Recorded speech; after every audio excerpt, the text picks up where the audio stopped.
आउज़ुबिल्लाहिमिनश्शैतानिर्रजीम बिस्मिल्लाहिर्रहमानिर्रहीम। आप लोग देख रहे हैं मेरा यूट्यूब चैनल बायोलॉजी ब्रेकडाउन। हम क्लास 9 के चैप्टर नंबर 3 सेल को डिस्कस कर रहे थे, द सेल को।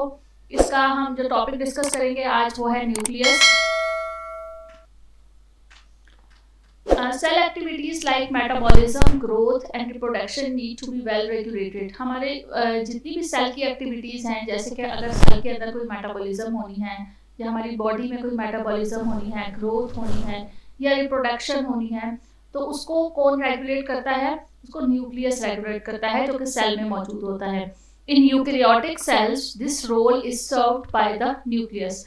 तो यूकैरियोटिक सेल्स में ये रोल कौन प्ले कर रहा होता है? न्यूक्लियस प्ले कर रहा होता है। Nucleus act as control centre of the cell because it contains hereditary material DNA.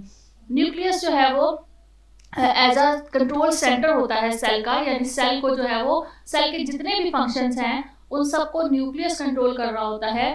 क्यों? इसलिए क्योंकि इसके अंदर हेरिडिटरी मटीरियल डीएनए मौजूद होता है। Nucleus is surrounded by two membranes which collectively form nuclear envelope. यहाँ पर तो जो है वो इसका इंट्रोडक्शन डिस्कस हो गया है कि न्यूक्लियस क्या होता है और किस लिए जो है वो क्या काम कर रहा होता है। नीचे वाला जो पैराग्राफ है उसमें न्यूक्लियस का पूरा स्ट्रक्चर डिस्कस किया गया है। ये चीज़ें मैं आप लोगों को इसलिए बता रही हूँ क्योंकि बाज़ औक़ात इस तरह के क्वेश्चंस जो है वो आ जाते हैं और बच्चों को ये समझ में नहीं आता है कि हमने किस क्वेश्चन का क्या आंसर देना है। सब कुछ पूरा उन्होंने टॉपिक तो याद किया हुआ होता है, लेकिन उन्हें ये समझ में नहीं आता कि जो क्वेश्चन पूछा हुआ है इसमें हमने किस जगह से जो है वो लिखना है।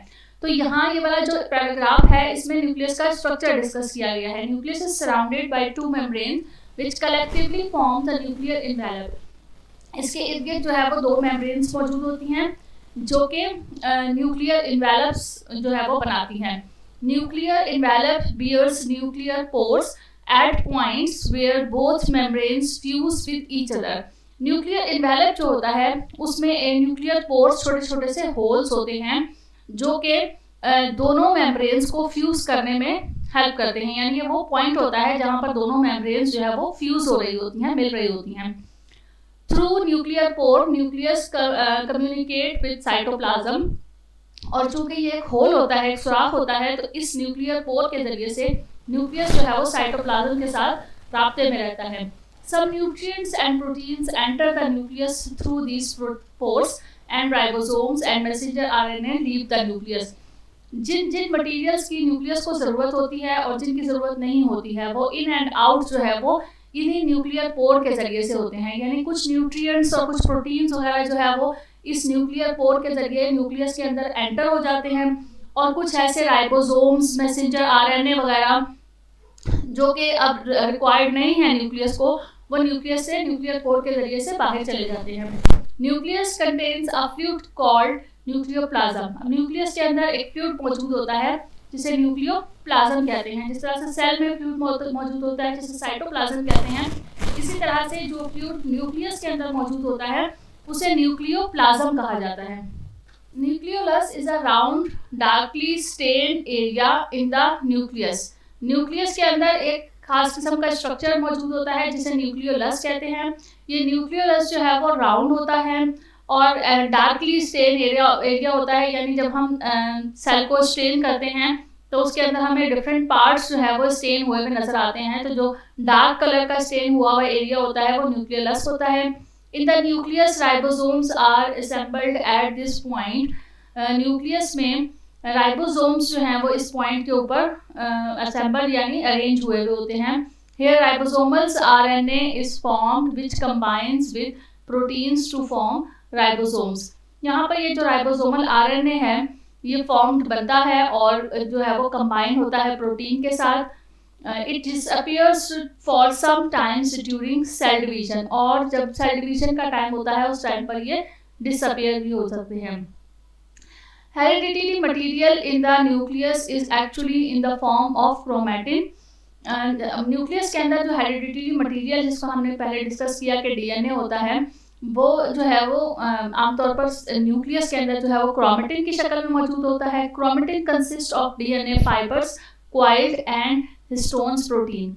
अभी जो क्रोमेटिन है ये किस तरह के मौजूद होते हैं, उसके अंदर डीएनए भी मौजूद होता है, यानी डीएनए फाइबर्स क्वाइल्ड की फॉर्म में मौजूद होते हैं और उनके ऊपर जो है रैप हुई हुई एक प्रोटीन होती है जो हिस्टोन प्रोटीन होती है। तो during cell divisions chromatin fibres condense into more tightly coiled thread known as chromosome. और ये तो सेल के अंदर क्रोमेटिन के फॉर्म में मौजूद होता है, लेकिन जब सेल डिवीजन का टाइम आता है तो उस टाइम पर ये क्रोमेटिन जो है वो कंडेंस हो जाते हैं, टाइटली क्वाइल्ड हो जाते हैं और थ्रेड लाइक स्ट्रक्चर क्रोमोसोम्स की शक्ल इख्तियार कर लेते हैं।